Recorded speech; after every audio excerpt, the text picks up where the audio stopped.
Howdy, everybody. Here we are, all ready to take you down to Pine Ridge for another visit with Lum and Abner, brought to you by the makers of Horlicks, the original malted milk. In just a minute, we're going to see what the old fellows are doing tonight. But on our way down to Pine Ridge, I want to advise you to be sure and send in for one of those handsome aluminum flashlights that Lum and Abner are sending out to all Horlicks malted milk users. Send in your request right away. This powerful, really useful little flashlight will come in mighty handy every day of the year. It would cost you 75 cents if you bought it at the store.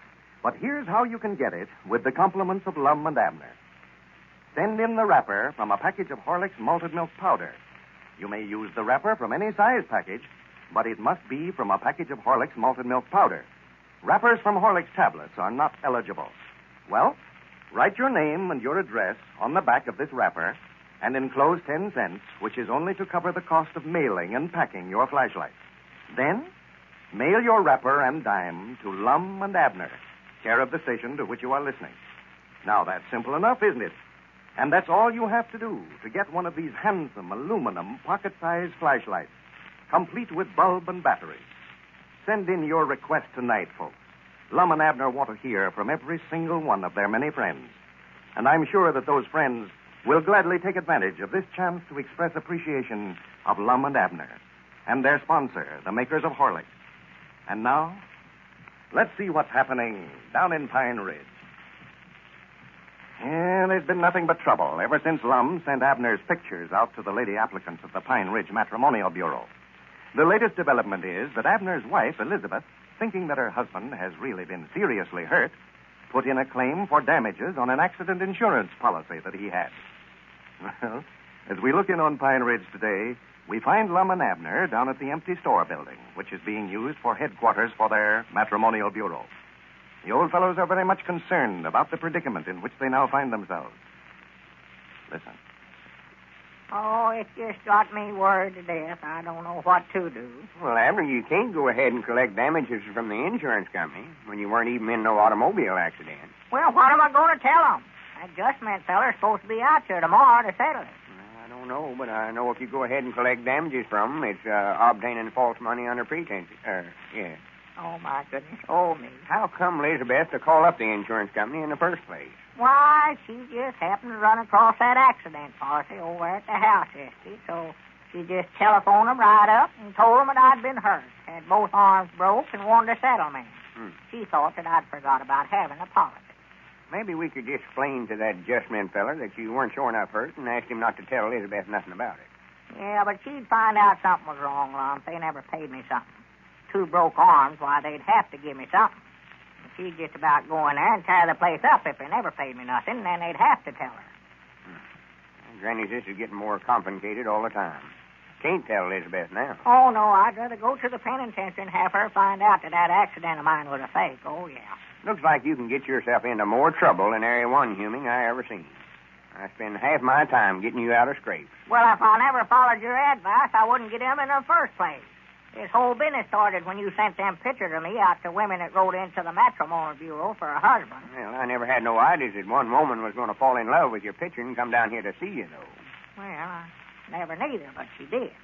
And then when Elizabeth found out about it and got so mad, why, it was your idea for me to make out like I'd been in an accident and got both arms broke, too. That's right. Blame me with the whole thing. Go ahead. Go ahead. That's appreciation for you. And you were the one that talked me into buying that insurance policy, too, Lum Edwards. Said I ought to have it on account of my wife. If you hadn't have said that, why, I wouldn't have bought it. Just wanted to protect her. Protect her? Yes, sir. I told you ought to have it on account of your wife, but I meant to protect yourself, not her. When she gets on one of them tantrums of hers, you ought to have cyclone, tornado, and every other kind of insurance you can get. Yeah, and if she finds out that my arms ain't sure enough broke, well, I'll need more than that. Yeah. That accident policy may come in pretty handy after all. Well, I ain't going to let Elizabeth know about it. Don't you worry about that, Ron. Well, I don't want you to. No, sir. She'd about found out it was my idea in the first place, and we'd both be into it. Ain't that Dick Huddleston coming up out there? Oh, yeah, he's turning in here, too. Well, I don't know what to tell you to do about this, Abner, just offhand, but we got to study up something before that adjustment feller comes out here. I know that. Oh, yeah. Don't let on now. Don't talk about it none while Dick's in here. Well, howdy, Dick. Yeah, come in, Dick. Howdy. I got some more mail for you here. Well, good. Folks writing in for the flashlight, I reckon. I'm anxious to see who they're voting for president. Yeah. Anxious to see what? Who they're voting for president, me or Long? You must not have heard our announcement on the party line yesterday, Dick. No, I reckon not, Lum.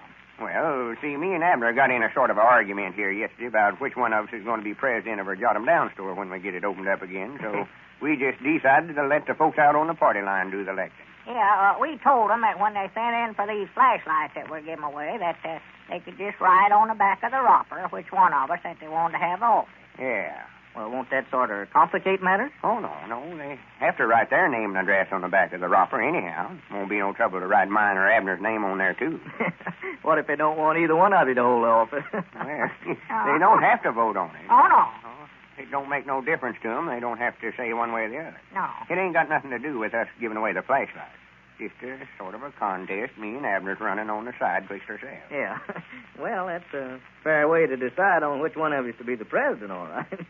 You fellas usually have a little argument about it. Yeah, well, we figured this would illuminate all that. Yeah, this will be the first time that I've ever been president as long as we've been in business. Well, wait a minute. Don't start that. You ain't elected yet. Yeah. See, I'm just doing this to prove to Abner that it ain't only me that thinks I'm the best qualified for the office. Well, now, I don't want to get mixed up in this at all, fellas. I'm anxious to see, though, which one of you gets the most votes. Well, I figure I'll be elected about 3-1. Sassy. Conservative. Sassy. May be a few folks that'll vote for Abner. Don't know no better. Yeah, well, now, let's just look at a little of this mail that come in today and see how it's run. Yeah, Granny, I'll just show you. Well, I better get on back store, fellas. I just run over with this mail. I figured you fellas want it as soon as you get it. Yeah, well, that's mighty thoughtful of you, Dick, and we appreciate it. Yeah, much obliged, Dick. Yeah, so long. So long. Now, before we look at these, Abner, I want to warn you not to be disappointed when you open them up and they're all voting for me. Don't want you to have no hard feelings over me. Yeah. Yeah, look at that in there. Abner, first one. Huh? Well, but listen here, says Abner, too. Yeah. Must be some of your relations writing in. Well, I do know. Well, here's 2 more from Elon. Look at that. Well, that's bland. Don't reckon they got our names mixed up. Here's another one for you. Uh-oh. Here's one for you, Lum. Well, good. There's somebody that knows a president when they see one. I reckon all yours just happen to be on top there. I know they Well, raised no it. wonder. Look there. Look who sent it in. Who was it? Lum Abner, Pine Ridge. Oh, did I vote for myself on there? Yeah, you wrote Lum Abner for president across there. Well, I'll swan do that. Just force a habit, I reckon. That is, writing my name. I don't mean voting for myself. I aim to vote for you, Abner, just to be sure that you got one vote in. Yeah. Well, good. Here, you can just change it, Lum. Just rub your name out there and then write mine in. Well, I don't think you're allowed to do that, though, Abner. Huh? I don't think you're allowed to change the votes after they've been sent in that way. Hey. Oh, we get to doing that, no telling where we'd wind up at. I dog it. Here's 2 more from me, Lum. Look there. Let me see. For the land's sake. Granny, something's wrong here somewhere. Can't figure this out. Let me read that. Dear Abner. Yeah. Oh, I put a note on there to you. Yeah. I am voting for you for president because you have both arms broken, and I feel sorry for you. Well, bless her heart. Bless her little heart. Listen here, said this might lie the same thing, too, Lum. Well, and looky there. There's another one voting for you, just on account of your arms being broken. Well. Yeah, I see now. Yeah, that's the reason. Just on account of them feeling sorry for you. You done that yesterday when you told them out on the party line that you had both your arms broke. Yeah? Yeah, that was a good idea. I'm glad I put that in there. Well, it ain't fair. It's cheating. Your arms ain't broke, and you know it. You're just appealing to their sympathy. And, Grannies, I'll put a stop to that right now. Yeah, what are you fixing to do now, Lum? Wait a minute there. Never mind. Well, recollect now, you said that we weren't going to have no mudslinging now, I ain't going to sling no mud. I'm just going to straighten out a misunderstanding here. The very ideas you telling everybody yesterday that you was pitiful. I order just took it. Wait a minute. Folks are listening. Be careful what you say now. Howdy, everybody. This is Lum Edwards talking. I've got a little announcement to make about me and Abner running for president. I sure got his goat that time. A lot of you folks voted for Abner because you felt sorry for him. Yeah. Well, I just want to tell you that there ain't a thing in the world to that story about his arms being broke. Well, that blame you. His arms ain't no more broke than mine is. We just made that story up to fool his wife. I've always been president of the Jot Em Down store, and I'm about the only one in the company that knows anything about running it. And I just want to remind you that when you're making up your mind which one of us to vote for, just figure out which one of us is the best qualified for the office and vote for me. I thank you.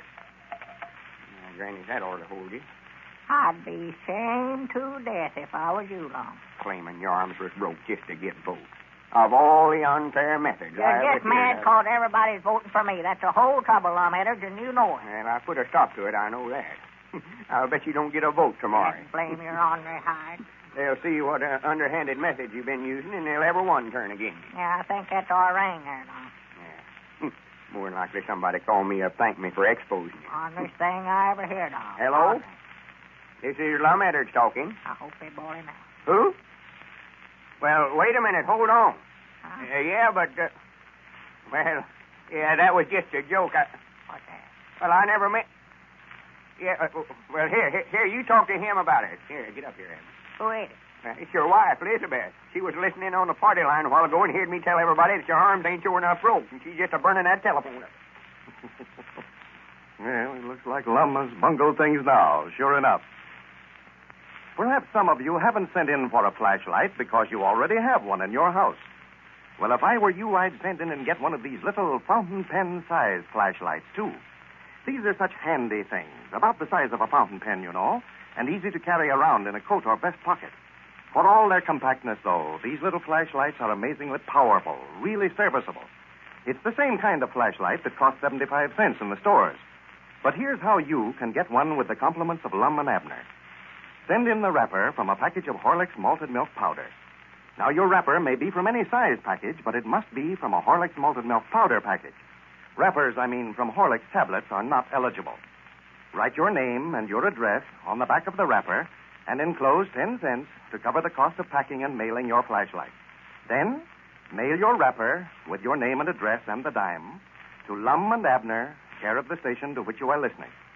Now, isn't that an easy way to get a fine aluminum pocket-sized flashlight complete with bulb and battery? Send in for a flashlight tonight, folks. Don't put it off until it's too late.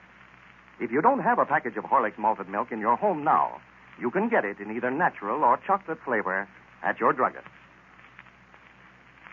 This is Carlton Brickert, speaking for Lum and Abner and Horlick, who now bid you all good night and good health.